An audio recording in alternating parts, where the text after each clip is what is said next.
Alrighty, hello everybody. Thank you so much for joining me. Those who are in the chat room already, I can see you there, nice and early. I've now dried out from my trip out earlier on, so yeah, we're all ready for another live. So those of you who know the usual kind of routine, if you can just drop a quick comment to say that you can see and hear the countdown, you can hear me coming through fine, that'll be great. And obviously, if I don't get any comments coming through, then you can't hear me and things have gone wrong. But oh no, I can see Lee. Lee has commented there saying loud and clear. Brilliant, nice one, Lee. Thank you very much.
All right, I can see that we've got more people joining. Those numbers are growing. Got people from all over the place. It's great. I love it when you all post where you're from. Love to see that. But folks, genuinely, you wait till you see the promo slideshow of Vincent's images. Oh my God.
Alrighty. Thank you so much for joining me. It's Sunday, it's 7 p.m. in the UK. It's another live. And this week, my God, I've been looking forward to this one for quite a while. I was really chuffed to bits. You'll know what I mean when I say that. That he that he said yes when I asked him. But obviously tonight is Vincent Versace. I've known Vincent for, we were saying earlier on, it's 15 plus years easily. And I kind of thought I knew his work. I've seen a lot of his work. He's got the kind of work that when he posts stuff, I kind of know it's Vincent's without even having seen who's posted it. But the image he sent over to me, 102 of them. Oh my God. Seriously, just unbelievable. So I'm looking forward to you seeing the promo that I've done. But before we get to that, just obviously a few bits of admin. It's kind of admin. It's a little bit of just information, really. The first thing was today I was out. We've got Storm Bert here in the UK. Where do they get these names from? But we've got Storm Bert. And I went out this afternoon with my friend, or this morning rather, with my friend Steve Healy. Took a few shots. I was using my iPhone. Steve was using his new camera, the OM1 Mark II. I think I got that right, Steve. And got some amazing shots. I'm really, really chuffed with the stuff. But one of the pictures I took, we were having a coffee break, just happened to be glancing around, and this man and his wife were sat to my left with their dog, and this dog had a real characterful face. And I just wanted to show you this. I literally just grabbed this with my iPhone as the dog was on the floor. I just thought it was really cool. This little dog was kind of just there. He had such a great face. So just goes to show, really, always have your eyes about, doesn't it? Always have your eyes about and kind of always be ready with your camera. Other things to let you know about then. So I think it was early part of this week, I posted a new pre-recorded video on my YouTube channel, which was this one here, showing how to use the background eraser tool. It's had a real good response.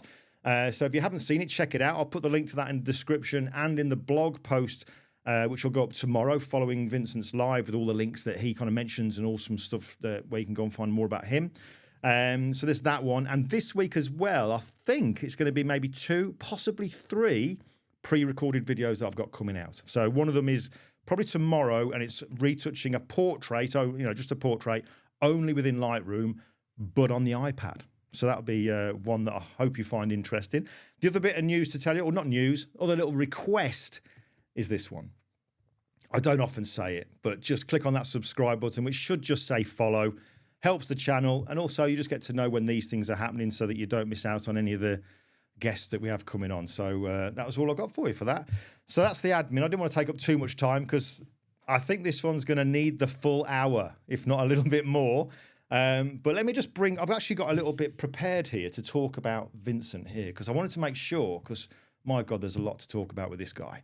But let me just read this out. This is like a little kind of a very brief overview of Vincent. So here we've got Vincent Versace is an internationally recognised pioneer in the art and science of digital photography. He's one of Nikon's founding Nikon Ambassadors. He's a recipient of the Computerworld Smithsonian Award in Media Arts and Entertainment.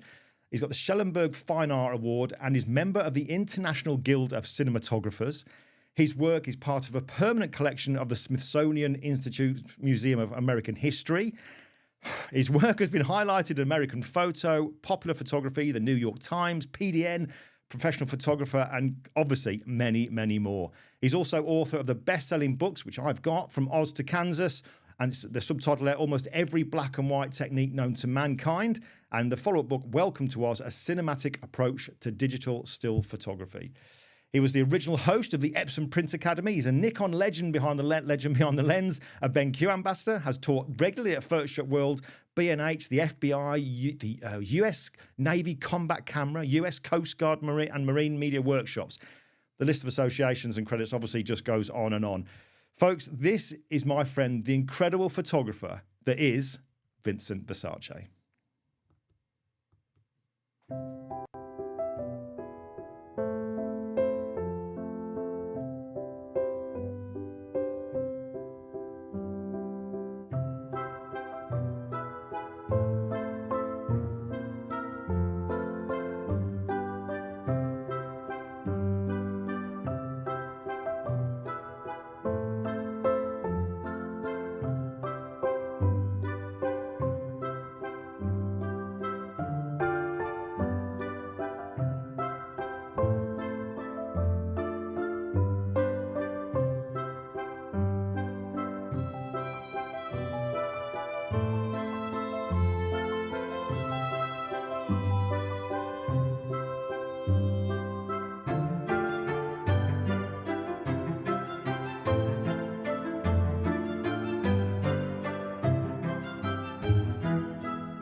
what a portfolio. Do you know, and that's just a fraction. That literally is just a fraction. Do you know, sometimes when I ask people when they're guests and I sort of say, oh, can you send me over 25 to 30 images, something like that? I know that I'm kind of asking a lot.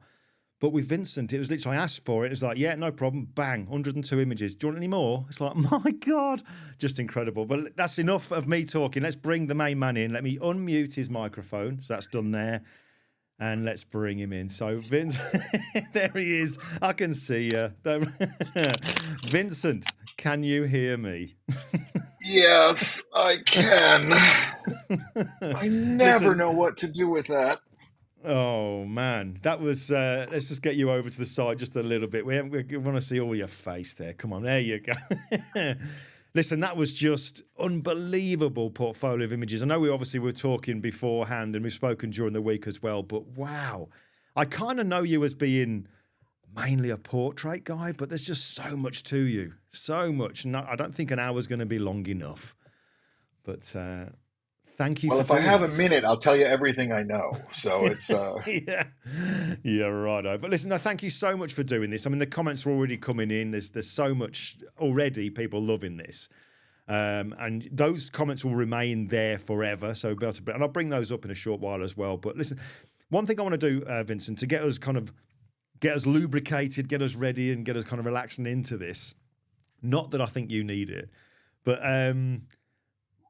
I'm intrigued. How give us a sort of potted history, a short potted history as to what got you doing what you're doing. What's the history behind Vincent Versace, the photographer?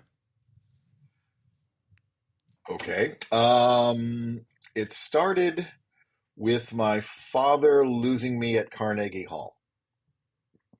And so we went to go see Marcel Marceau, and I was so blown away by the whole performance of the mime that I literally walked through the audience when it closed and walked right up to Marcel Marceau and did the tug of rope. And my father flipped out because he had to explain to my Italian mother that he had lost his first male-born son in New York City. So they found me. He didn't know whether to kill me or to be, he took me to something that he thought was fun. 𝐓𝐡𝐞, a few days later, so I'm all into the mystery of this, just, oh my God, this magic. And I'm 6, 7 years old. And my uncle, I have two uncles that are photographers, and one's a wedding photographer, one was a Life magazine photographer. And so the wedding photographer stuck babysitting me. And so he took me in the darkroom because he had to get a job out, and he showed me, put the negative in the enlarger, did the little darkroom dance, put it in the developer, watched the picture come alive, and put it in the fixer and the stop in the fixer, and I got hooked. The whiff of fixer did me. And so I saved up my money from my allowance, bought a camera in a yard sale. I'm sure my father subsidized it, but I'd like to believe I paid for the whole thing. When I was 9, I took a picture, and I sold my first photograph when I was 9, which sounds really cool, but it was for to the local newspaper for $50. Okay. Well, I'm 9 years old, right? And $50 back when I was 9 years old, which is when dirt was just invented. You could add like 4 zeros to that as far as my little 9-year-old mind was concerned. Yeah. So I took him to Woolworths. At the counter, bought him, lunch. We had Frankfurters because of the rolls. I had a chocolate shake. He had coffee. We shared a piece of pie, and I did what my dad would have done. I left a $1 tip, and I've been taking pictures ever since. Okay. So, wow. Just Marcel Marceau. There's a story. Well, I went back to see him like 20 years later. Right. And I walked my way backstage, and all of a sudden it's me and Marcel. And I go, I don't know if you remember me.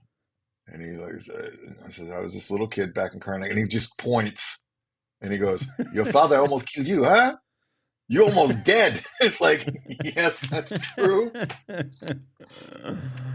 Wow. What a story. I mean, that's, yeah. Okay. Interesting stuff. So obviously, we got to know each other from initially when I was first coming out to America and doing the teaching stuff when it was at the Photoshop World Conventions. That's where we first got to kind of meet and know each other. Mm-hmm. But like I was saying, I kind of only ever really knew you initially, and probably up until fairly recently, as I always viewed you as being a portrait photographer. But when I look at your portfolio, there's so many different genres in there. There's the portraits, there's the celebrity kind of stuff. You very sneakily threw a picture of, I noticed Dolph Lundgren in there as well, which was pretty damn cool. But I think when my wife watched the slideshow, she said, I think I recognise a few people in there, some actresses. So there's that side of things. There's the street photography. You know, you do the stuff in Cuba, which I want to talk to you about at some point.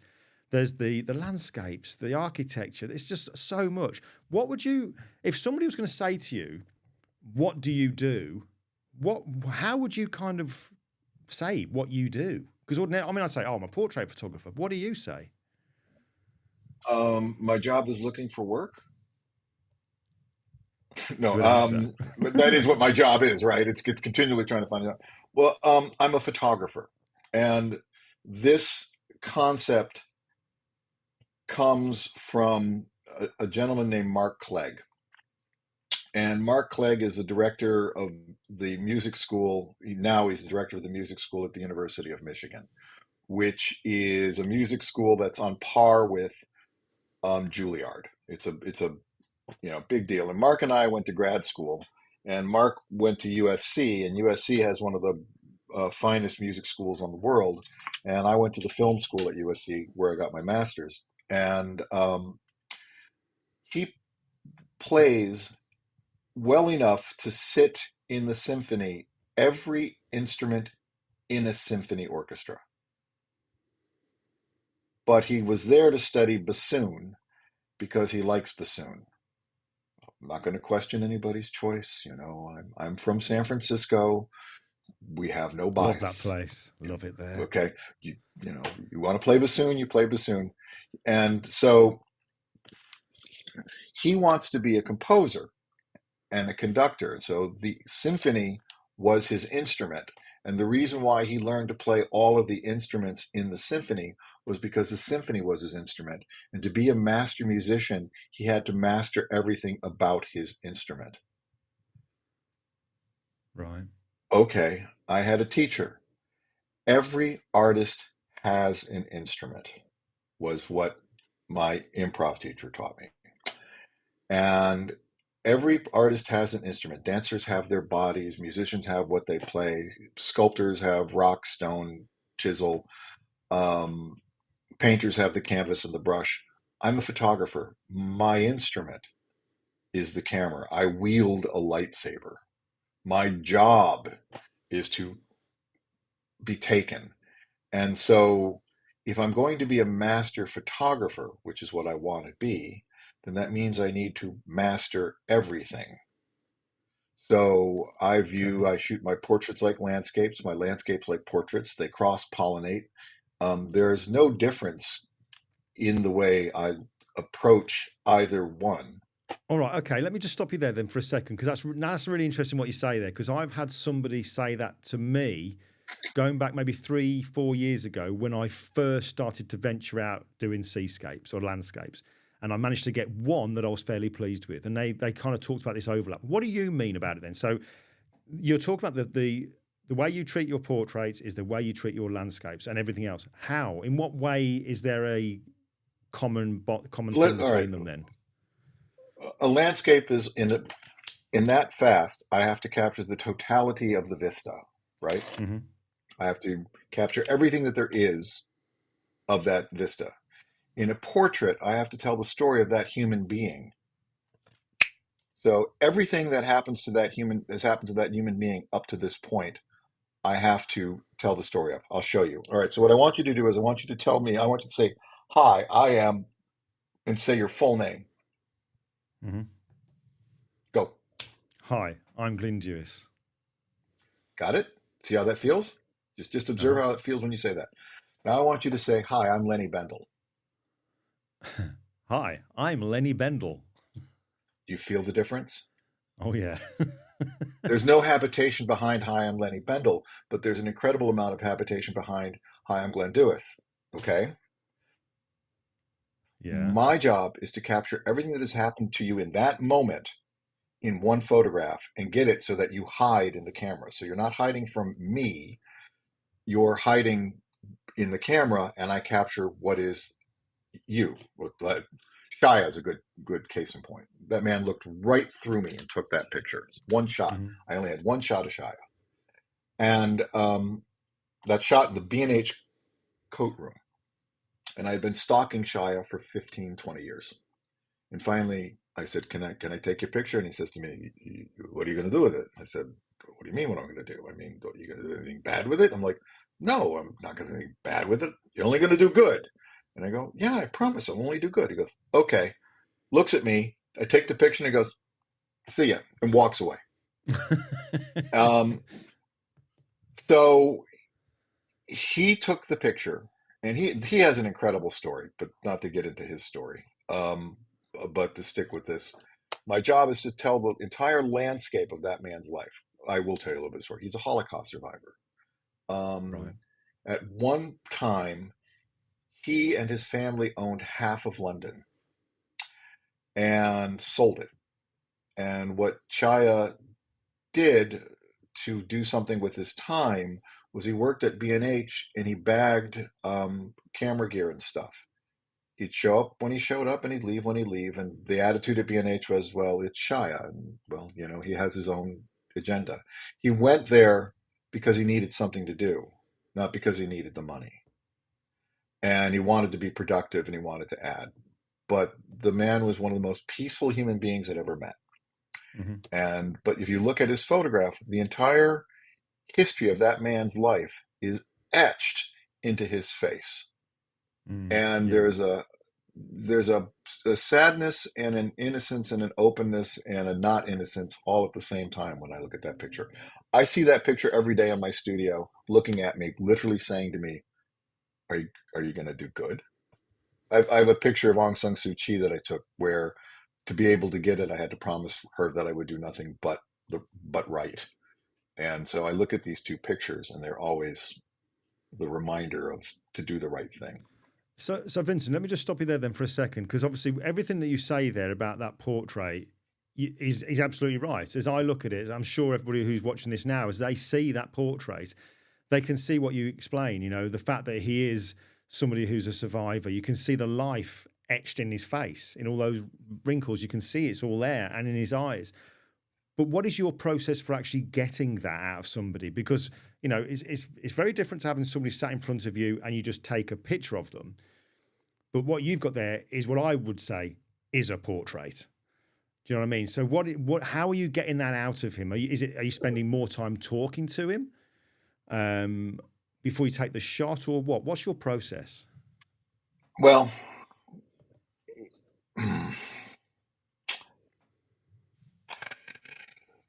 okay.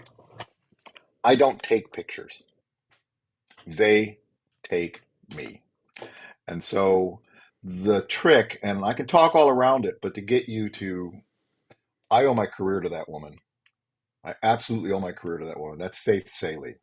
If you listen to on PBS, Wait, Don't Tell Me, she's one of the people on Wait, Don't Tell Me, or was. Faith was an actress in Los Angeles. I had put up my shingle and I had run out of money and I was about to go bankrupt and I would have to close my studio. And Faith said she loaned me $2,000. Just pay your rent. And when I asked for it back, you have to give me the money, but I don't need it right now. Well, shortly thereafter, my career just took off. And I just remember when Faith says, I need the money. And I wrote her a check. She says, wow, I thought you were going to give me some reason why you weren't going to give it to me. I said, well, no. And if it wasn't for her, I would have shut my doors and I would be saying things like, would you like fries with that today? So now working with her is just slowing down to the speed of life. And that's really what the trick is. We do it all the time. It's understanding this concept of equipoise. The cardio equipoise, so we use the heart has 4 parts. So it goes 1, 2, 3, 4. Atrium, ventricle, atrium.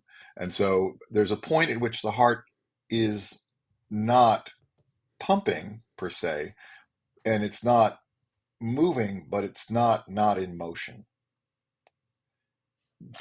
I can show you how it feels. Breathe in, breathe out. Just before you Everybody breathe watching this in. do this as well. Yeah. So breathe in. And the moment before you breathe in, just after you've breathed out, is the equipoise of your breath. Right. And it's, okay, that is the sensation that when you're in that moment and you're being taken by a person to get a portrait like that, it has to feel like that. Okay. That's how it feels. It is a feeling. It's not a process. It's not a technique. It has to. I will recommend a book that I think everybody should read. Okay. Okay. And it's absolutely one of the most brilliant books ever written by what I think is one of the most brilliant human beings to walk the face of the earth. You probably never heard of this guy. He's very obscure. A guy named John Cleese. I'm not sure if you've ever heard of him. No, I don't. He was in this rock band, Monty Python. It was a rock band, right? He wrote a book called Creativity. I never knew that. Okay, and the book is this thick. Okay, it's this big, and it's tiny little. Where's my camera? There it is. I'm over here. There we go. That thick, tiny little book. And he posits, and I agree, that you can teach yourself to be creative, or what you can do is you can create an environment in which you can become creative. And the secret to it is becoming all-knowing about your subject. Not a know-it-all, because know-it-alls are, can I swear? Yeah, go for it. Know-it-alls are assholes. Okay. Oh, we've had worse than that. We've had worse than that, Vincent. Don't worry about it. Yeah, but well, I'm sure that worse will come out of my mouth. But he posits that the more you know, the more informed you can be, which I agree. And the thing to understand is that consciously, there are 5 to 7 things that you can track, and after that, you can't track anymore. You get into task oversaturation, and so that's what crashes fighter jets. So that's the reason why pilots practice and practice and practice, so that they can get to the point where all of their knowledge is in the unconscious, not the subconscious, the unconscious, which can handle thousands of things, so that you can pay attention to the 5 to 7 things in front of you. And when something needs attention, it rises up and then you address it. That's why, I set my camera to absolutely every auto assist it can possibly have. Auto focus, auto exposure, auto ISO. Why? I don't want to worry about those things. And technology is such today that the camera focuses faster than I do. Right. It compensates for exposure 95% of the time better than I do. There are situations where I either have to make an adjustment, or I've got a black background on the subject and I've got a key light and all of a sudden everything's thrown off. I have to make a decision on how to expose for it. That's great. I need to know these things. So the way in which I know these things informs me on how to fix them in the moment. It comes up and then it goes back down where it has to go. It's like, why do we have pilots in passenger jets? The plane takes itself off, flies it, and lands itself. The reason why we have it is so that if something goes wrong, Sully can land the plane on the Hudson because he knows how to do it, and he practices and practices and practices. And we want to have that fail-safe. Okay, I want to know everything there is to know about everything there is to know. Not because I want to be a know-it-all, but because I want to be able to be all-knowing. Because this is the way it works for me. And this is, I say this frequently, that every decision that you make about your image has to occur at the point of capture. The moment you push the shutter, every decision about that picture is done. You have made every decision. The more you know about the middle, post-processing and all of that, how the camera works, what lenses do, all of that, the more you know about the middle, the more informed your decisions can be at the beginning. because everything you're doing at the beginning is in service of the end, which is the final image, or in my case, the print. But nobody ever seems to ask the question of, well, what's the final image and or print in service of?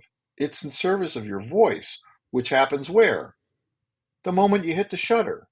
So if that equation is true, if you travel a circle, but you do it linearly, so you're traveling the circle in a straight line, the more you understand how all the back end works at a level of which it just floats in your head.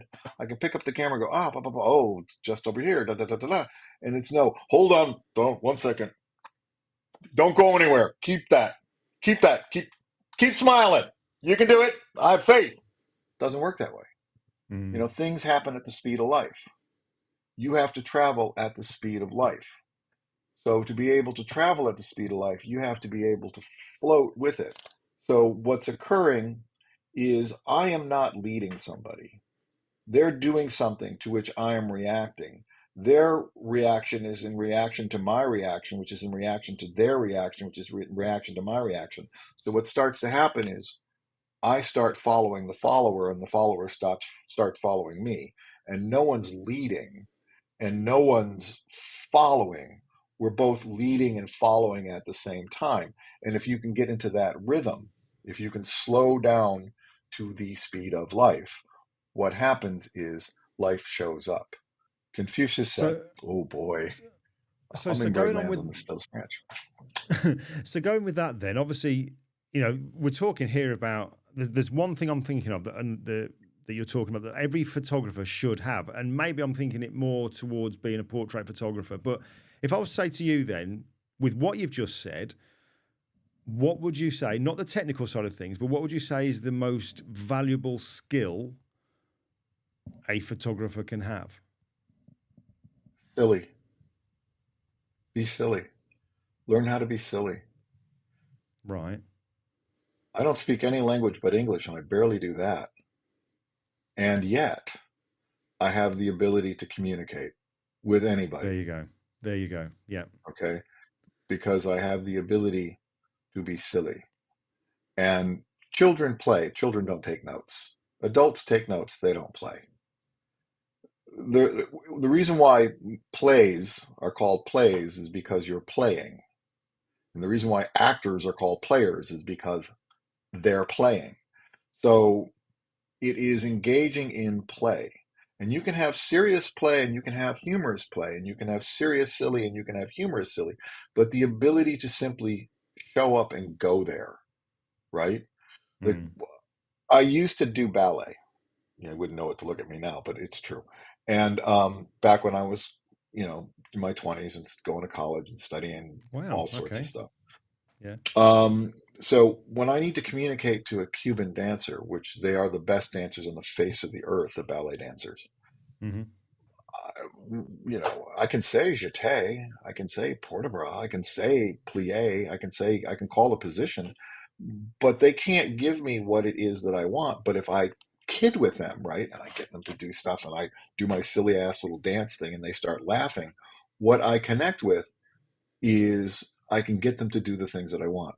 What amazed me about Oscar, actually both of them, 𝐷𝐸𝐻 and Oscar, was he hit the same mark every time, and that is one shot. It's a lot of shots, but it's one shot to get it so that I had them both in the air at the same time. And shot with a 50mm f1.8 lens. Yeah. And that's on my favorite street in Cuba, which I can't shoot anymore because I've overshot the street. So people skills then. That's what I'm kind of seeing this as, people skills and just being yourself. Because one of the things I always say to people, and I forget it was who told me this a long, long time ago, because obviously not everybody is able to be a Vincent and able to talk to anybody, do you know what I mean, and get the best out of them and get relaxed and what have you. Not everybody can do that. But one of the things I remember being told years ago was to always imagine that the person in front of you has got MMFI on their forehead. If you're struggling to get a conversation going, and that MMFI is make me feel important. to talk about them, them, their hobbies, their interests, their life, their family, their work, all that, to get a conversation going. Do you know what I mean? That's what I always tell people who find it hard to talk to a stranger. MMFI, I always remember that. I wish I knew who it was who told me, but it's invaluable. It's always helped me out. I will Not that give I'm you shy. no, I would never accuse you of being a wallflower. Um, I'll give you an exercise. So if you want Okay. to have somebody feel like they're being listened to, what you do is while you're looking at them, look at them in the eyes, but pay attention to their lips. And as their lips move, right, what you do is you repeat back everything they say, but don't vocalize it. And what will come across on your face is that they are the most interesting person in the world. If I just sit Right. there and watch you talk and Yeah. I just repeat back every word that you say, but it's, I and then get when it. you're Yeah. done, okay, all of a sudden what occurs is like, my God, I'm heard. And people Yeah. just want to hear. And getting back to something you said earlier, nobody should be a Vincent. Everybody should be who they are. Everybody has a voice, and everybody in them, like every actor has an Academy Award winning performance. Every photographer has a Pulitzer Prize winning image in them. It's just a matter of context. Hmm. Give you an example. So the scene opens in the movie where you hear the camera pans and you hear Walla in the background, and Walla is just wah, wah, wah, wah, the noise in the background, and you see a sign that says Juilliard auditions today, and then the camera pans and you see the hallway of what is obviously a public school that goes to a perspective point. And then the camera goes down the hallway and then stops at a door and then pans and you see the rectangle of the glass with the metal in it. And then the Hmm. camera pushes through the door, and what you witness is an actor giving the worst performance you've ever seen in your life.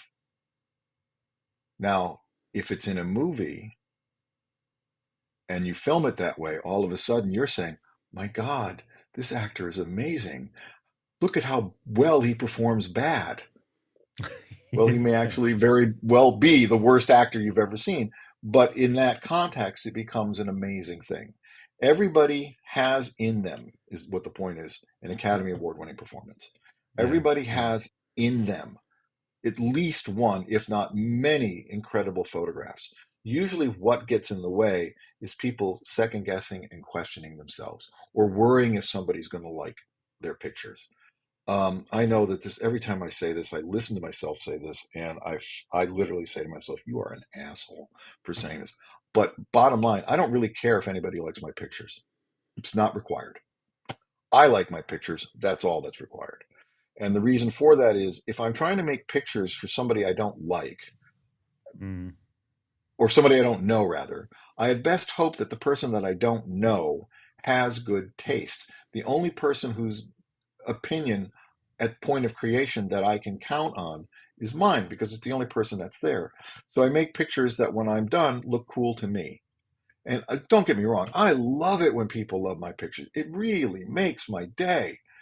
And but it's not required. And I listen to people talk about, well, I hope somebody's going to like this. Don't. The only person that needs to like it's you. Mark this picture because I'm going to come back to this in a conversation. All right. Okay. Yep. Um, one of the vertical trolley car. Okay, there Oh, right. these Yeah. two Yeah. are I've got linked. those. I've got those lined up already because I want to ask you about them. Okay, but when you ask me about them, the vertical one has to be that. That's the next question. Um, Okay. so it really gets down to not caring what anybody else thinks about your work but you. And that's really hard to get to a point Mm. where you're doing it for the joy of you. Now, I get hired because people there's a thing they like that I do that I don't know what it is, but they all seem to say I can always, like you just said, I can always see your picture if it comes across my feed. I know it's yours.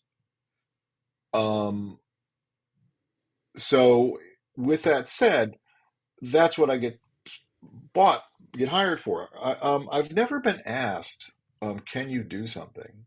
Have you ever done it before, rather, I should say. Have you ever done this before? I've never been asked that. What I always get asked is, hey, can you do this? To which the answer is what? Why, yes, I can. Then I pick up the phone and call people like you going, how the... But I know that I know enough about how it all works that I can do it. It's, Yeah. don't second guess yourself. I mean, you got into photography because you loved it, Yeah. right? Yeah. Why beat yourself up over something you love? That's what spouses are for. But yeah, I get that. But listen, don't you think though, really, and we could go down a rabbit hole with this, but don't you think that one of the biggest things that's responsible for that is social media, wanting the likes? You know what I mean? Isn't that's probably in some respects that's probably the worst thing that's ever happened, really. It's lovely to get those likes, but then we begin to want them, and it's like, oh, and if you don't get them, you're like, oh, what am I doing wrong? And it's like, oh. Alfred Bandura, the psychologist Alfred Bandura, who invented with B.F. Skinner behavioralism. They were the two that Skinner got the name for it, but Bandura was part of this movement. Moved away from it because he discovered that token living leads to token learning, and token learning leads to token living. So if I learn that I get the likes, and the likes give me a validity, then what happens is I go for those likes. Now there's a problem inherent with this. The tendency is, you saw me as a portrait photographer. Let's hold that. I also do landscape, photojournalism, street, commercial, fine art, macro, and anything else I can get my little grubby hands on to do. Why? Because it's fun. Yeah. But we get hired, like in Hollywood, I get hired to do portraits, to do this thing I do, this celebrity thing. And I have one photograph in particular that I always have to put in, which is a horizontal photograph with the subject off to the right with high bokeh in the background. And if I don't have that, they don't feel it's a successful shoot. Even if they don't use it, that picture's got to be there. That's my picture. And that's okay.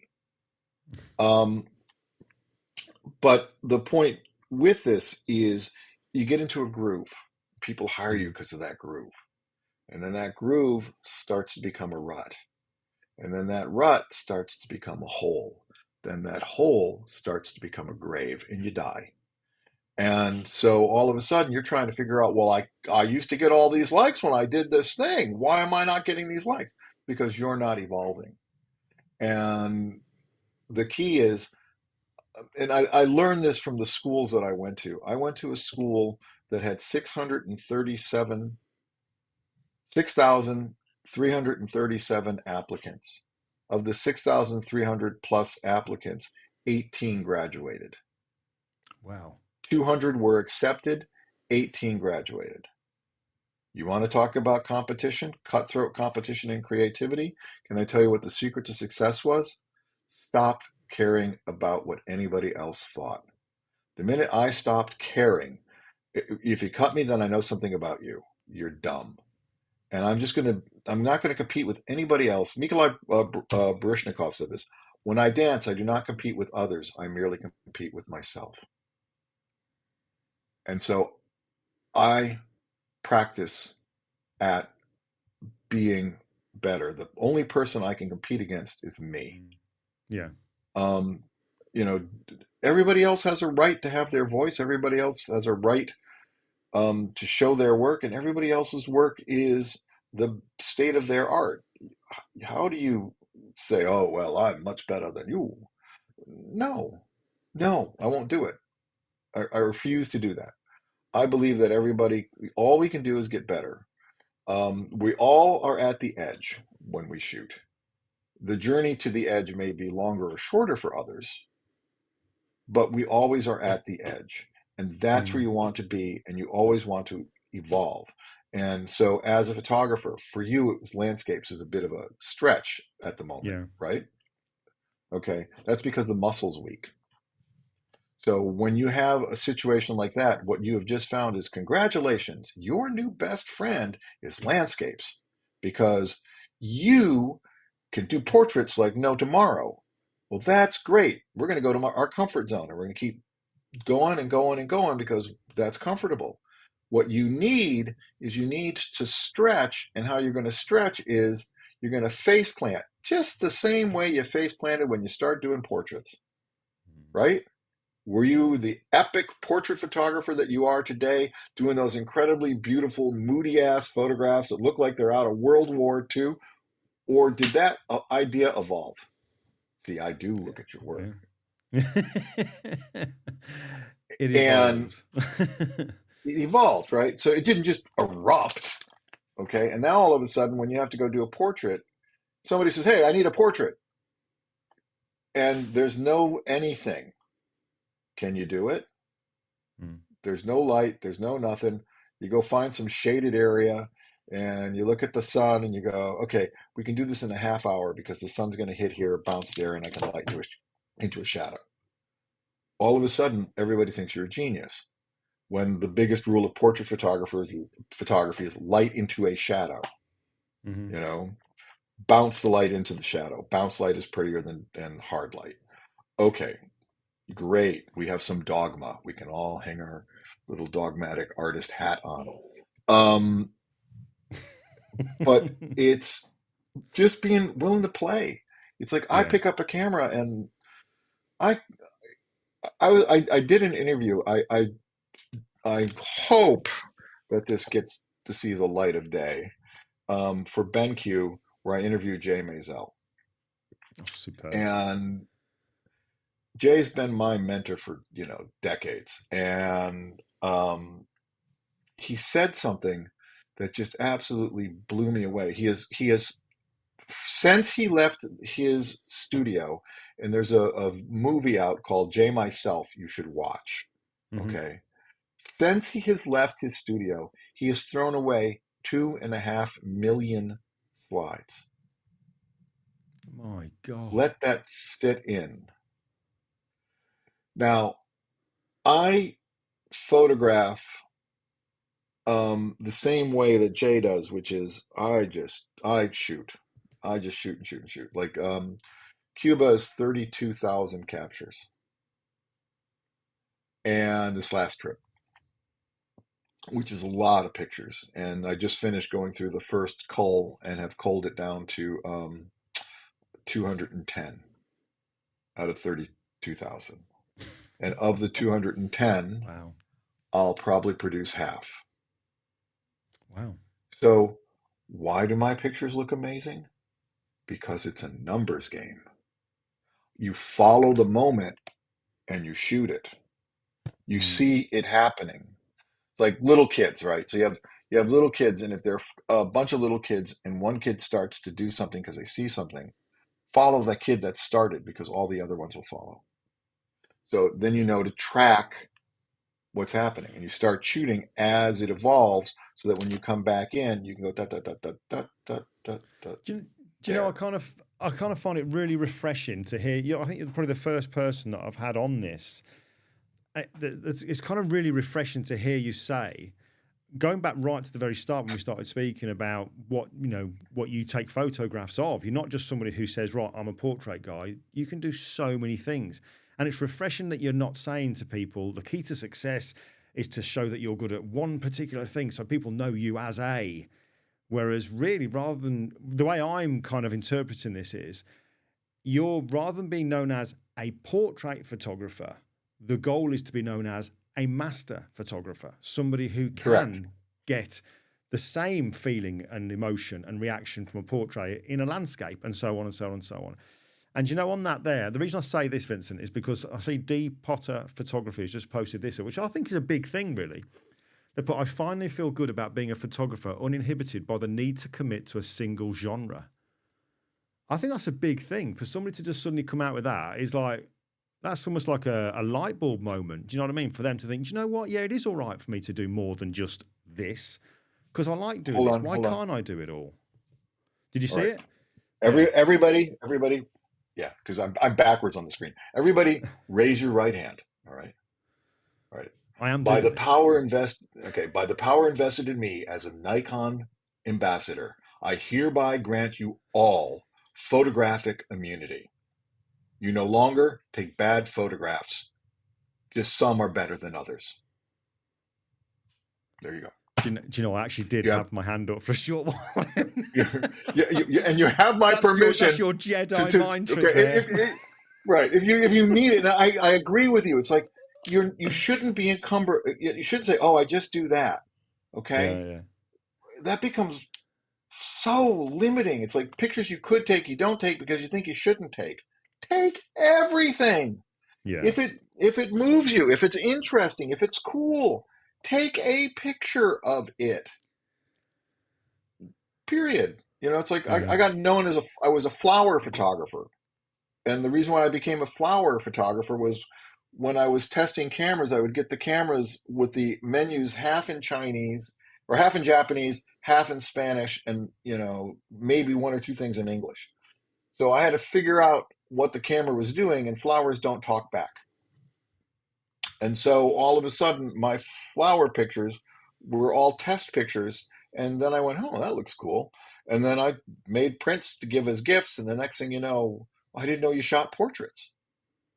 But if you look at my flowers, they're all portraits. Yeah. I take portraits of flowers.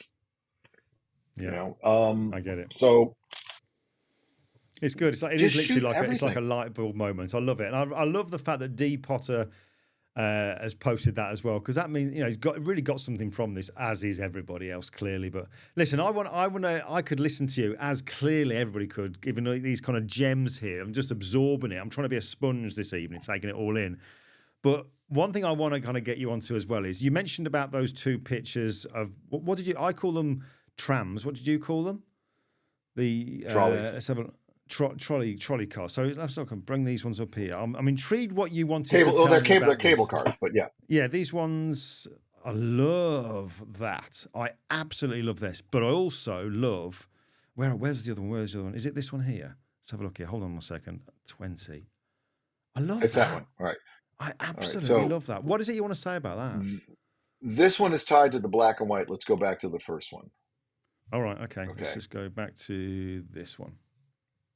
Now, this is in Lisbon, and there is a coffee shop kiosk that sells port on the sidewalk, and I grabbed a chair, and I put the chair down, and I'm drinking a cortado, and I'm drinking 40-year-old Sandeman port, and I put my camera up on a tripod, and I'm following the Ansel Adams school of photography, which is Ansel would never take a photograph that he couldn't drive to. And I took this. I love and that. I'm taking this picture, and I set this all up. And the guy over at the coffee kiosk with the Sandeman and all the ports and stuff is just looking at me, trying to figure out what the hell. And there are these like metal poles that you would, you know, keep you from walking into the street where the car is going to stop. And the car stops just past me. And so I set everything up, and I put my cortado on the metal pole, and I had my port, and I'm sipping my port, and I'm taking pictures, and all of a sudden I look at him, and he puts 2 thumbs up, and he goes, and he points to the thing. It's like, you need either one of these? And I look at the port, and I go like this, and he comes out, and he pours more port in there, and I go, and he says, no, when you're done, right, in language. So I sat there for about an hour, just waiting for the car to come around with the right amount of fog, and just took pictures. And so what you're looking at is a spontaneous moment of hitting the car at the right place with the right amount of fog. And I'm just slowing down to the speed of life, enjoying my cortado and drinking my port. And I love it. Why? Because it will go to the story of the next picture. This picture happened after the next picture. So go to this picture. So I'm in Porto, and the way that it works in Porto with fog is that if it rains the night before, you will get a whiteout of fog the next day. Right. So I'm in Gaia, which is the city across the way, which has a beautiful view of Porto, whereas Porto has a view of Gaia, and Porto is prettier than Gaia. So I stayed in Gaia. And I wake up and I look out the window, and all of a sudden, oh my God, white out, because there was a rainstorm before. Now, I had been down by the opening of the bay and I saw these old cable cars, and there are two rules to photography. Ansel Adams said, without pre-visualization, a photograph is nothing more than a five-finger exercise. And we all know what a five-finger exercise is. And Paul Caponegro, Godspeed, Oh, bless Paul, him. you were one of Yeah, I my love him. biggest heroes, Yeah. said to me, if you believe in pre-visualization, you deserve what you get. Who's right? They both are. So I saw the cable car, trolley, whatever you want to call this thing, and I knew it was going to get foggy, and all of a sudden I knew this one spot it was going to be, and I went, oh my God, I'm going to get up and I'm going to go, and I had the whole picture in my head. I broke the first rule of my photography, which is the things that I pre-visualize are prepare to be amazed. That's as far as I go when it comes to pre-visualization on a shoot. When I start pre-visualizing is the moment I hit the shutter, I visualize the photograph hanging on a wall finished, but not until then, so that I get the feeling of what it would look like when it's done. So when I'm editing, I'm removing everything that isn't, so that what I get is everything that I remember it feeling like when I looked at it in my mind. Yes. Yeah. So I get up at dark 30 and I get my ass over to this spot that I had isolated out. And there I am, and it is a perfect whiteout, and it's going to be glorious. And I'm there, and I'm there, and I'm looking at my clock, and I've been there for 45 minutes, and there's no cable cars. And there's this hotel across the way, and I walk in, and I go, excuse me, but it's 7:30. He goes, yes, sir, it's 7:30. Congratulations, you can tell time. And I says, where are the cable cars? Well, they don't come till 10. Oh. So I had in my head this whole picture, at which point I'm realizing, idiot, you just pre-visualized a photograph that simply is not going to happen. So then I started walking towards the bay, and then about a mile from when I started walking, I stopped and turned around and go to the next picture I asked you to Was save. the 20 again, that one? That one. The black, go the next one, the black and white, horizontal black and white. Blimey, which one was that then? Not this one. No.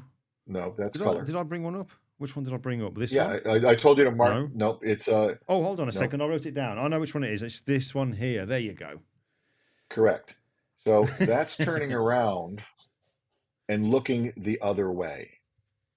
Oh, wow. That picture took me. I didn't go looking for it. It found me. The picture that is off to the left, I had to wait until 11 in the morning, 10:30, 11 in the morning, for the train to show up, and it's not as strong a photograph as this. So what I do when I take pictures is I don't go looking for them. Mm. And the journey becomes the destination, because what I did was I just started walking, and when I'm right underneath a bridge, and I turned around and looked right at the bend, and it was like, oh my God. And I just sat there and watched the castle on the top come through the fog and just took pictures. And the big part of the way that I work is Maisel says that there are three key elements to any photograph: light, gesture, and color.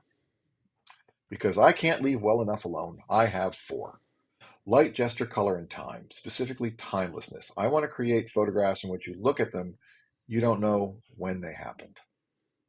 We know where it happened, but we have no idea when that picture happened. The best that we can hope for is whatever the youngest structure is in that shot, that's when it happened. So There's a I actually, want do you know what? photographs. On that note, sorry, on that note there, it's just made me think of something. I think I earmarked one picture that was going to say the same thing. Oh yeah, right. This one here. This is like one of those timeless ones. Is you don't know when it was taken. Was it taken modern day or was it taken a long time ago? This one here. I love that. Oh, you got a good eye. That's Yeah. exactly it. That's shot in Cuba, and obviously it was not shot at the age of the car, right? Mm. But when you look at it, you truly have no idea. The best that we can know is if you look at the right in the back where all the buildings are, the furthest building to the right is the U.S. Embassy. That is the Right. newest building out of all of them, and that was built in the 50s. There you go. So what we know is that that was photographed in the 50s. It was like that's like to me when I saw that one when you sent them all over. That was like a freeze frame of a movie. Do you know what I mean? That's how I saw it because you do this thing with your images. I've noticed where you have this your crop and you include it the black boundary kind of like top and bottom, and that to me just makes it feel more cinematic when you present those Oh, images. I love that. that's a sneaky little trick. Well, it definitely Sneaky works. little trick. It definitely Well, works. do you show your Listen, work on an iPad? no, no, no, no, no. I don't. Why not? I don't know. I'm trying to read your face now. I potentially. Why? Why should I? Well, okay. If you walk around with a portfolio, right, of prints, which if I had my way, that would be what I would do. Yeah. How pretentious am I? Hi, would you like to see my prints? Right? But everybody has an iPad. And if I get into a conversation with you, since my job is what? Looking for work, right? Yeah. And when I'm not doing my job, it's because I'm working, but my job is to look for work. Oh, yeah, sure. You'd like to see some of my pictures. Oh, I can set it up so that you believe it's your idea. Don't get me wrong. What art directors hate more than anything is having to turn it for verticals and horizontals. So I do a 1600 pixel longest dimension image and I put it on a 1700 by 1700 pixel square, which means that regardless if it's vertical or horizontal, a vertical or horizontal will always be the same size. So you can just zip through and never have to Right. turn the Okay. iPad. And then at 100 ppi, which is what I do that in, that's enough for anybody to zoom in to see whatever it is they think they want to see. Wow. But Okay. putting it on a square, the same thing on, if you look at my Instagram, it's always on a square because if it's a horizontal or a vertical, they're always the same size. And you can always pinch zoom in. Now, because the way the eye works, and this gets into the more you understand the middle, the more everything works better, is every one of my photographs is an optical illusion. It's a coin trick in which I decide where you look. You have no choice. You look at where I decide you're going to look. And I do it in a way in which you don't realize that I have made you look. It's a variation of the French drop. Let me see if I do right here. Okay, perfect. We'll use my fancy little gadget in which I use, and if you're trying to figure out how to see in black and white, people always want to see on black and white. Kodak made these tiny little blue filters. This is what the case looks like. And so you can look at it and it makes everything appear black and white. But so we all see this, right? Okay. See the coin? Hey, there you go.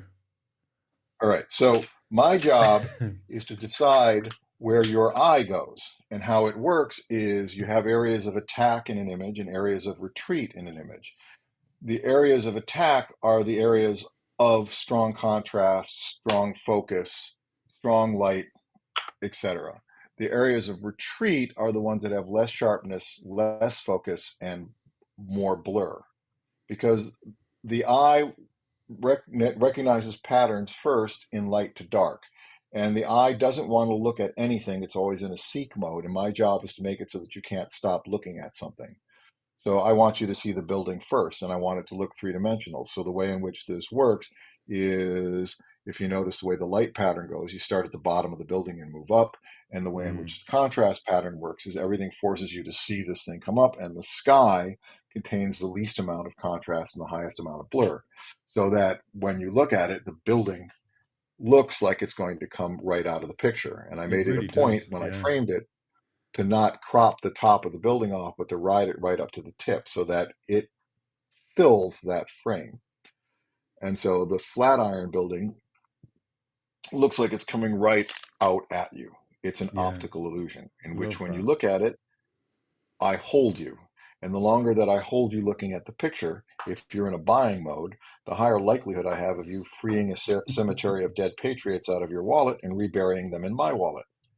And my job is to pay the rent. Oscar Wilde, one of your countrymen, Oscar Wilde said, amateurs speak in terms of art, artists speak in terms of money.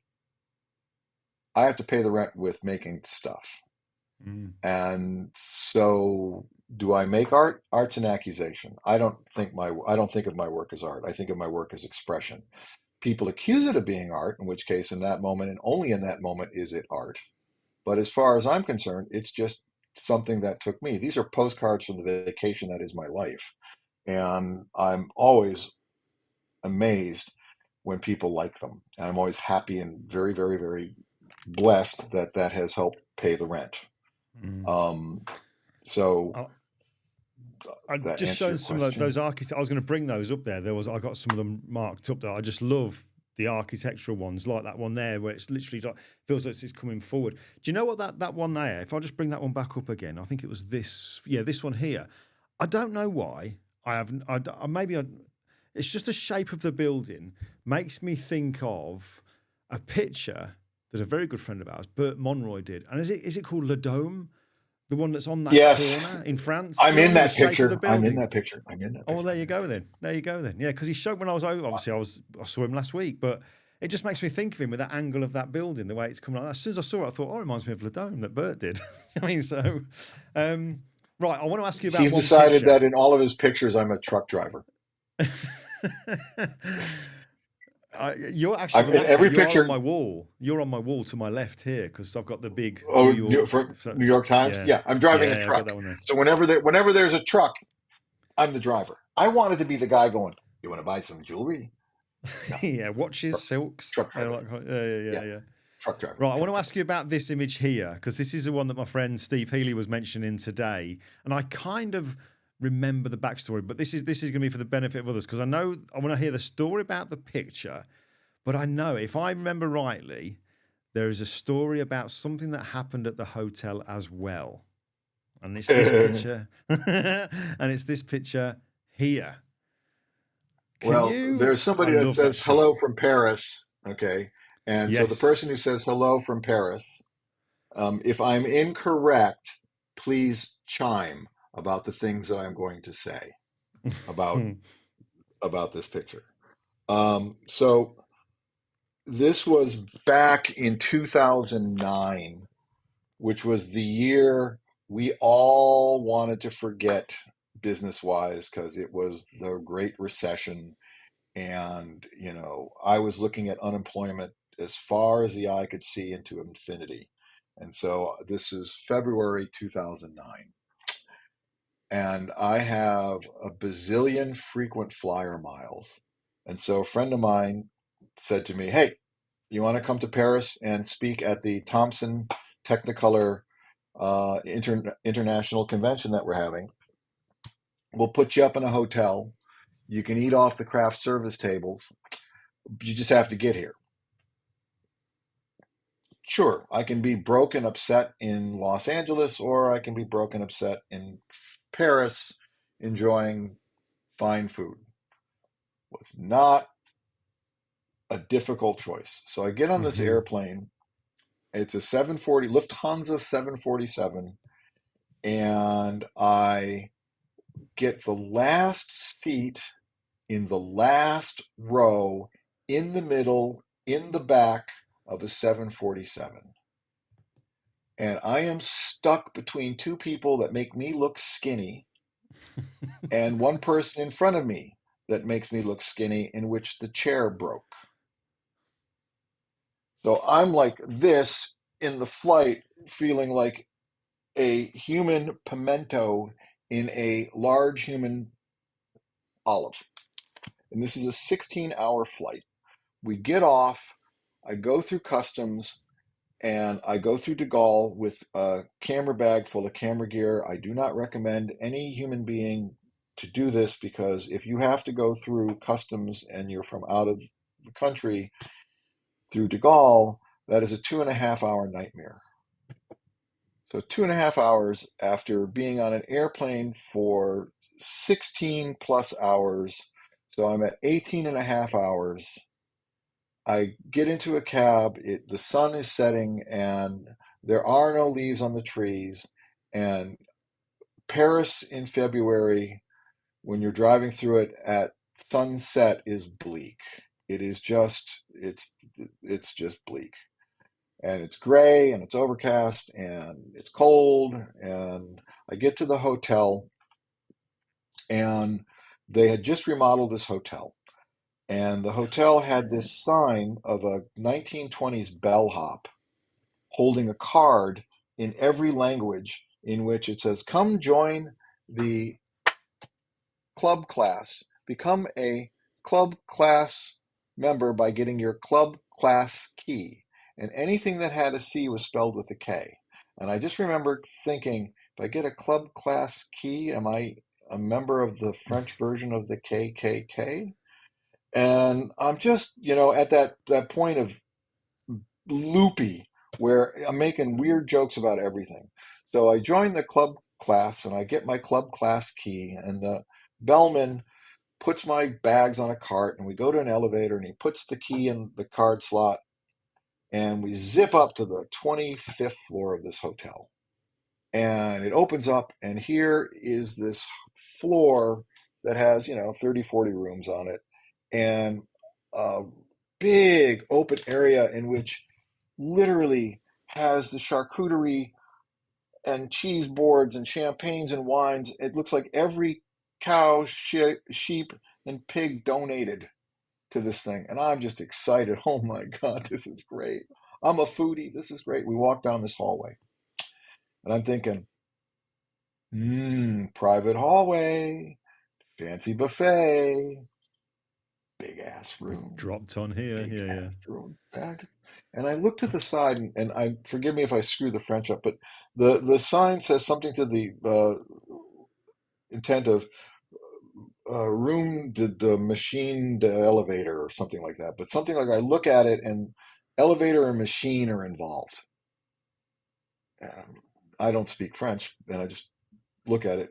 And as I'm walking down the hallway, when you paint something over, like when somebody takes a sign off a building, you can see the outline of the sign. Yeah.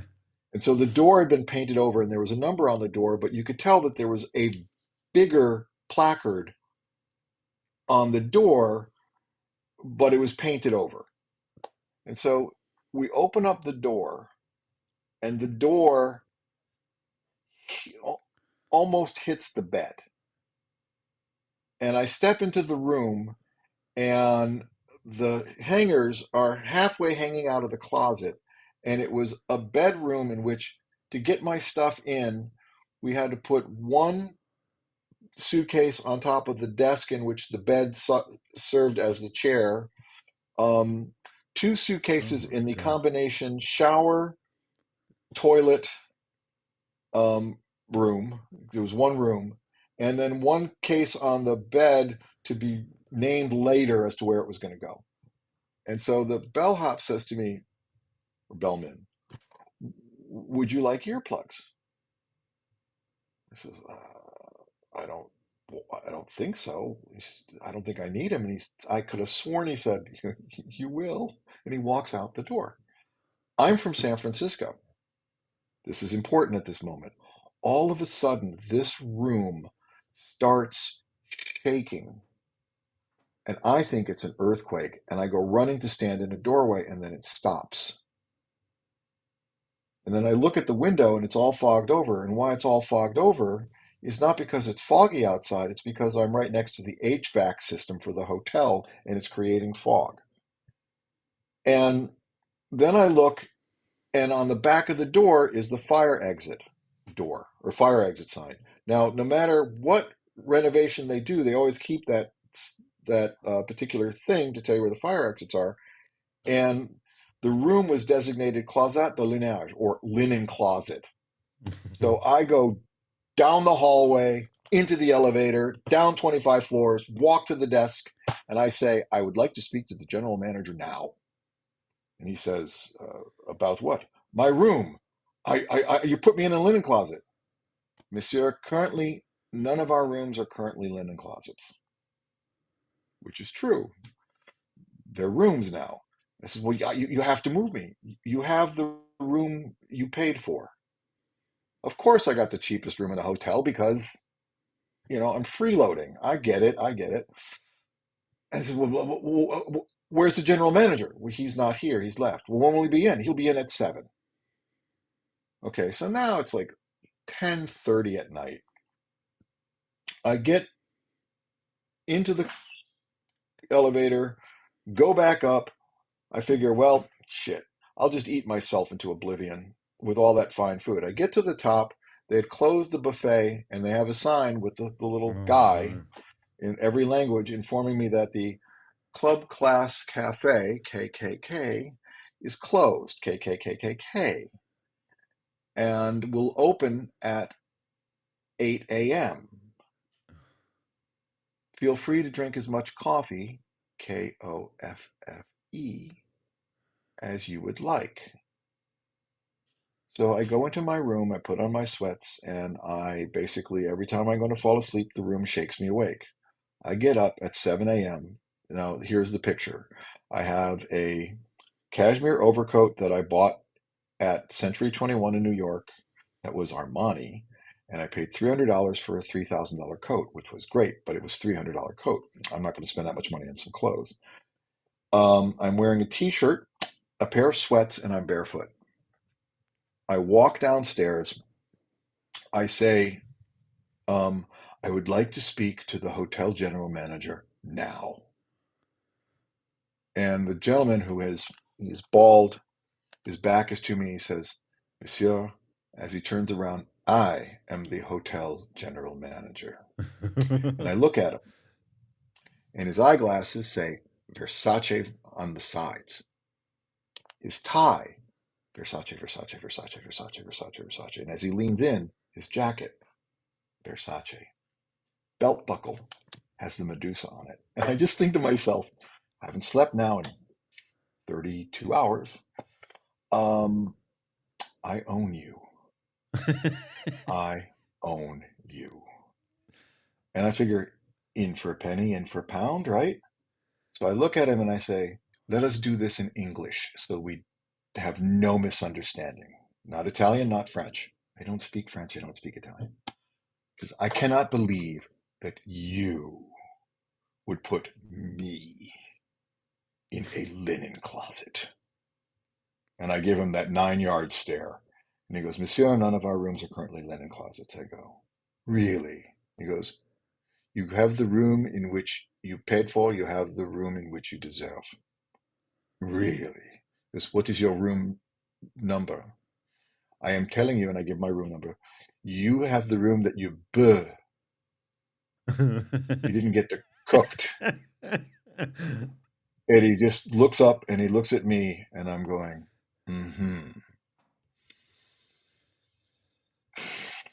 Monsieur Versace, I mean, stop. Stop. Fix it. He goes, please, breakfast is on us. Please, I will take care. I go, stop it. Turn around, start to walk. Stop. And this is where those things where you can't believe you have this timing until after you're looking at it as an out-of-body experience. I turn around and I look at the guy and I go, nice tie. Oh, cool. And then I walk down this giant spiral staircase. You have to keep in mind, I'm in sweatpants, barefoot, wearing an overcoat and a t-shirt. Next thing I know, I show up in this um, breakfast room, and there's a table that they had written my name on from the time in which this occurred, and he called down till I showed up. And the next thing I know, I sit down, and it's like, would you like this? Would you like that? But I mean, I have got waiters everywhere flying. I'm barefoot, and I'm in an overcoat, and I haven't slept in a day and a half. So I'm drinking a, beautiful cafe Americano. Oh my God, the bread, the macarons, the eggs, everything. And so the concierge comes down and he does that slow walk concierge thing. And he goes, Monsieur Versace, if you please follow me, if you'd like to take your champagne and your coffee. It's like, wow, sure. So I have a glass of, 𝐓𝐴𝐷𝐸𝐿𝐴 that they're pouring. And like, okay. And I watch him go, and they, and I follow him. We slow walk to the elevator. He puts a card into this next slot, and we go up to the 9th floor. Now there are 2, 4, 6 rooms on this floor. We slow walk down the hall. We go to the corner room. He puts the key into the door. The door opens. I'm in a suite. That's the view out the window of the balcony. My camera gear is in the center of the room, and all of my clothes have been put into the closet. And Oh, he wow. says to me, Monsieur Versace, we are so sorry about this mishap. Please, this is a misunderstanding. Do not take this as any affront to the hotel. Hands me his card and the key with both hands. If you need anything, anything at all, please do not hesitate to contact me. I will take care of it. I used him to get reservations for the Bristol. I'm not letting that one go.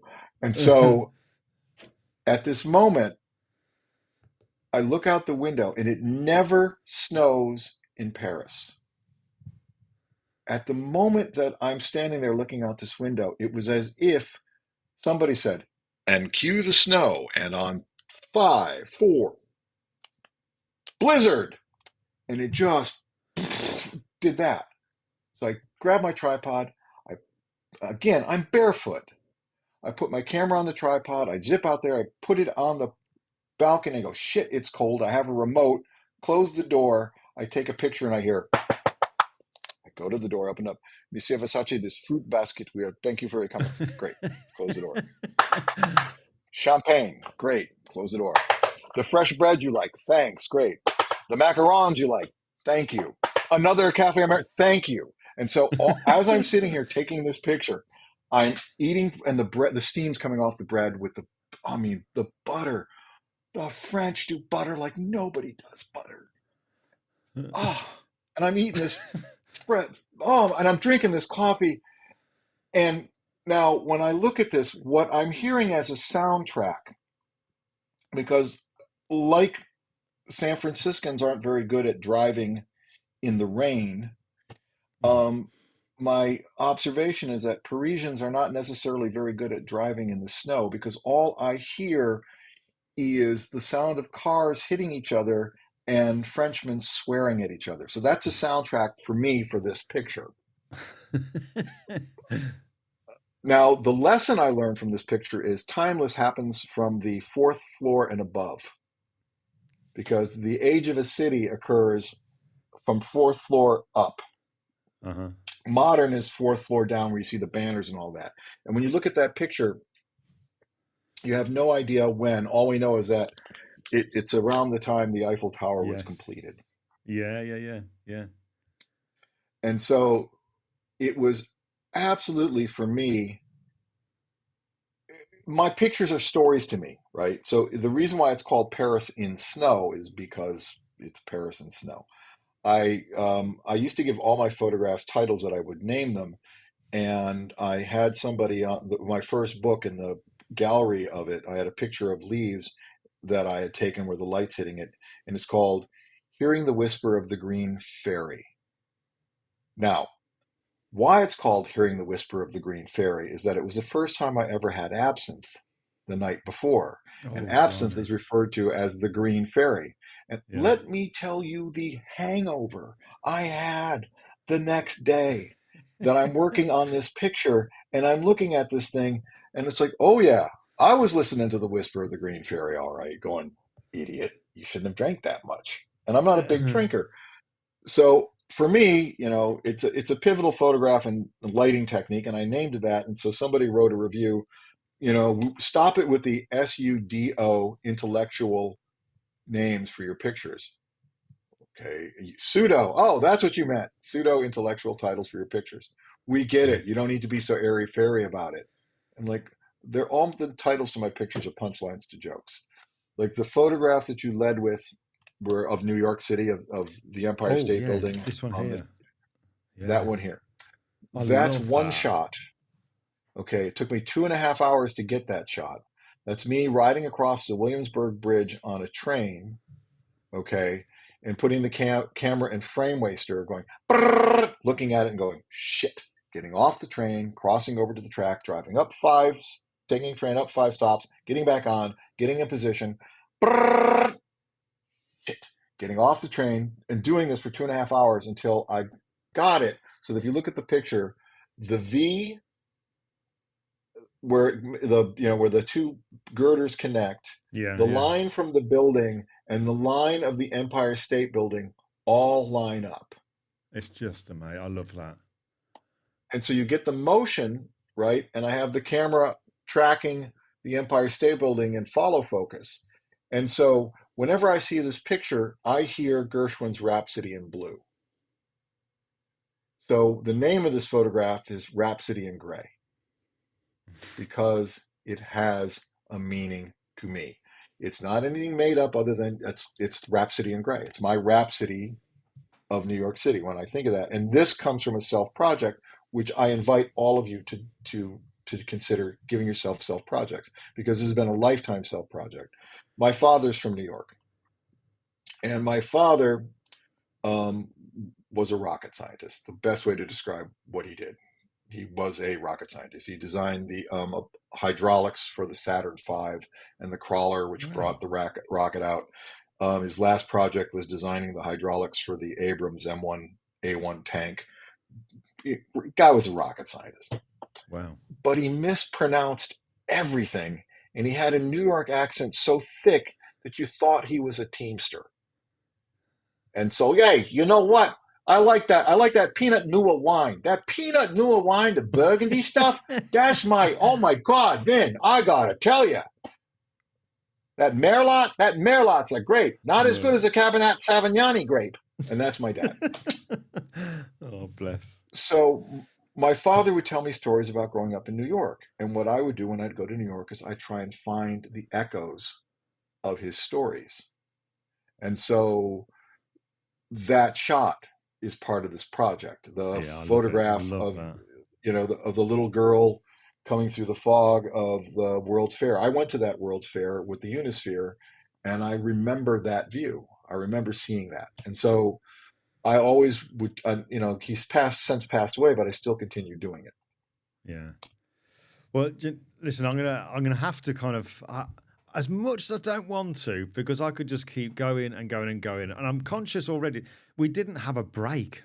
Every single week that I've done this, I've made a point of halfway-ish through pausing, playing a little ad, and for us to have a break. So I've got to apologise for that, but I've just wanted to just keep go and go and go. I've loved it. I've absolutely, but I am going to have to kind of draw it to a close. An hour and a half, and I said to you that the hour would go like that, and it really has an hour and a half. But Sorry. Vincent, I mean, the comment, no, please don't at all. I mean, look at this. Look, Nigel Thomas said, look, don't stop, Glyn. Do you know what I mean?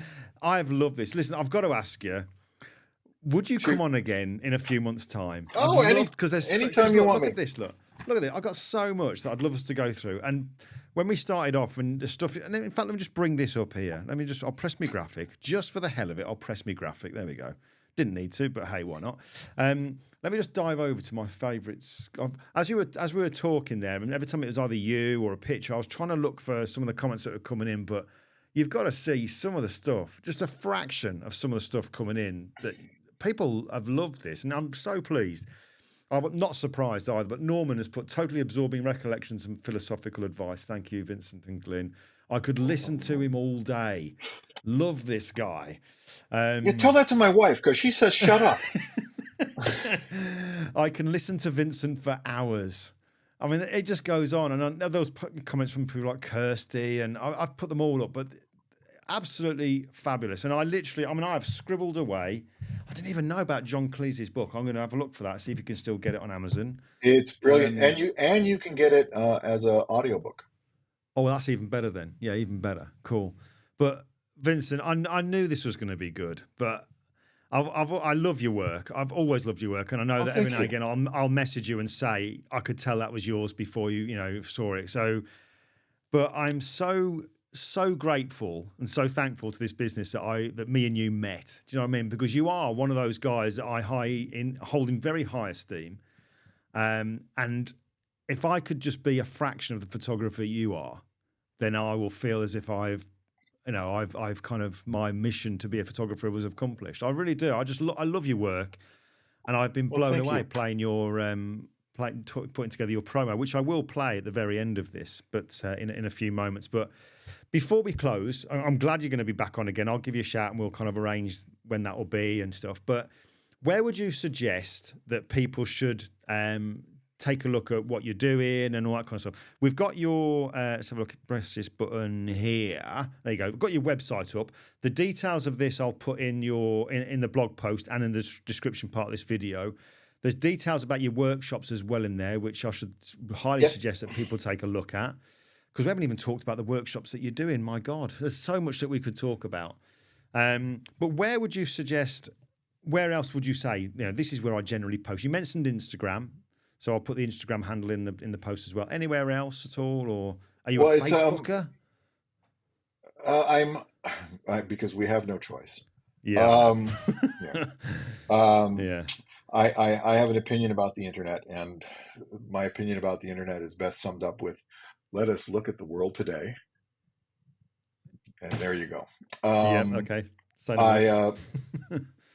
No, I'm lazy at updating my website because it's a hassle. My most current work always finds its way on either Flickr. Well, it finds its way on Flickr, Instagram, and Facebook. I always post there because it's really easy to do. Sure. Once every 3 months, I sit down and go through the tedium of doing the pictures, and I've had, and this is not a complaint. I'm excited that this is true. I've been so busy shooting that I haven't gotten to doing the housekeeping of my website and just getting jobs out and this other stuff that I've shot. I have 2.5 terabytes worth of images I have to post-process between now and January. So I have to go through and edit and post. And so that is the downside of shooting with reckless abandon. So, wow, that's the downside. But the fact is that it's a joy, it's a privilege to be able to go through and look at that and go, oh, I remember, oh yeah, and you get to relive it. So, I would highly recommend that if anybody isn't following you, that they do follow you, so that they can see your stuff coming through on Instagram, whatever. Because it's follow me on Instagram, please. Because that's the measurement of existence in corporate sponsorship world. If you're not on Instagram, well, you're nothing. And there we go. Social media again. I wish that it was the positive aspects of social media, not what happens to it. The goal orientation of social media is, don't get caught up on that. It's not validation through likes. It's validation through you liking your work. And only take pictures that blow you away, unless somebody's going to pay you, in which case you don't care. But no, it's like, and even then, I only do pictures I like.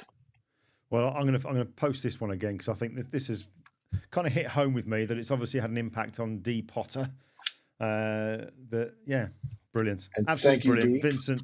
Yeah, Vincent, thank you so much. This will be YouTube will do its processing. Tomorrow it'll be available with the kind of start and end bits on it, but I won't touch it so that the comments remain on there. If ever you feel the need to go in there and see those, we'll have a look at them. But and I'll do a blog post tomorrow, which will include the recording, some examples of your pictures, links as well to things to go to, the handles for your workshops and the Instagrams and all that stuff, and the slideshow as well. But Vincent, again, I do have one question.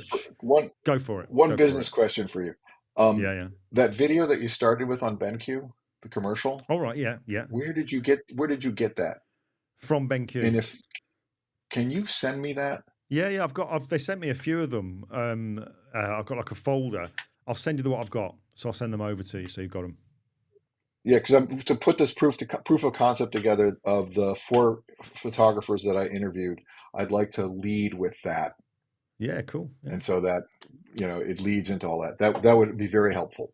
Yeah. I'll drop it over on a WeTransfer to you. So, all right, brilliant stuff. Is that we because it's small because you're British, or we because it's we? No, sorry. Don't go there. Right. Thank you. Right. Don't disappear, because I'll close this down. You'll see a few things changing. The screen will go dark, and then I'll quickly come back to you and say, right, you're going to go into the virtual green room, but I shall see you there. But from everybody, thank you so much for the time. Thank you for taking the time. I appreciate it. Not at all. All right. I shall see you in the green room in a mo. Oh, wow. I knew that would be good. I knew it. I was so looking forward to sort of just the things that I've spoken to Vincent about over the years that I've known him, and knowing him as he's got some great stories, but he's a great storyteller. Do you know what I mean? So you've got all that combined with the images and the stories behind the images, but it was all that kind of stuff that makes you kind of think about things differently, doesn't it? Do you know what I mean? When he was talking about the way that the personal skills, the personal communication skills, the people skills, how to deal with people and what have you. But that breathing exercise, as crazy as it sounds, I get it. I totally get it. That state between the breathing out, that pause before breathing back in, that kind of feeling is such a cool way to sort of explain how that feeling should be. God, I think I'll end up watching this back again, not just Kirsty. Right. Okay. So, just to quickly wrap up, I'm going to play Vincent's promo before we close. But just to wrap up, next week we are back. I say we because I've got a guest next week. I haven't got a graphic for it yet, but he's going to send them over. 𝐓𝐡𝐞 𝐁𝐞 is going to be with me. Just the most wonderfully, just kind, lovely person, 𝐓𝐡𝐞, and incredible talent as well when it comes to retouching. He's very, very well known for portrait retouching. That's what he does. That's what his whole work is. Beautiful work, but he's got such a calming influence about him. And I was out with him in San Francisco. He was one of the 25 of us that were out there. He's such a lovely guy. So you're going to really enjoy listening to 𝐓𝐡𝐞. So that's for next week. The other thing to mention was, I'm going for gold here. Look, I've mentioned it once, I'll mention it again. Subscribe. Click on the subscribe if you haven't already. Really, really helps. But I'm going to leave it. I'm going to play Vincent's promo. So that'll play us out. And just a thank you from me for getting involved, being in the chat room there, and all the comments and stuff coming through. Really, really great to see so many people there, and also obviously enjoying it, as I knew you would do. But I shall see you again next week. Same time, same place, 7 p.m. UK, when I'm joined by 𝐓𝐡𝐞 𝐁𝐞. My thanks to Vincent yet again for being such a superstar. Lovely guest. I'll catch you up in the green room, and I'll see you next week.